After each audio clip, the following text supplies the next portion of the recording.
واحد تتحس به تيدير عليك الرقابه ديال كيفاش خاصك تعيش الحياه ديالك، كان صديق، كان عائله، كان رب عمل الى اخره، هو شخص مريض بالتحكم. والمعنى ديال الشخص اللي كيحاول يتحكم فيك عنده معنى واحد، هو انك ما باغيش تطلع النيفو اكثر منه. هذا هو الشخص اللي كيحاول يتحكم فيك.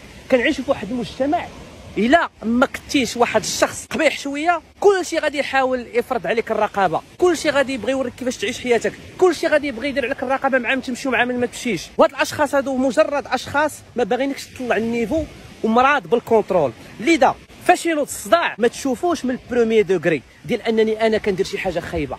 فاش ينوض الصداع شوفوا من الدرجه الثانيه. كيفاش غتشوفوا من الدرجه الثانيه؟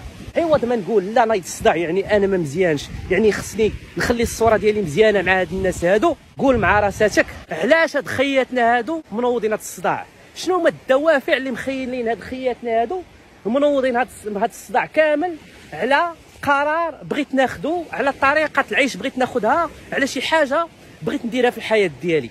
شنو اللي مخلي هاد الناس هادو ضارهم في خاطرهم؟ هذا هو السؤال الصحيح اللي خصو يتطرح. وفاش كتفهم بان المشكل فيهم هما، ما كتبقاش تحترمه، واخا تكون كتخاف منه ما غتبقاش تحترمه. وفاش ما كتبقاش تحترم واحد الشخص واخا كتكون كتخاف منه، كتكون مستعد تمشي معاه لابعد مدى، لان ما ترضاش بون بتيت ميرد توريك كيفاش تعيش حياتك.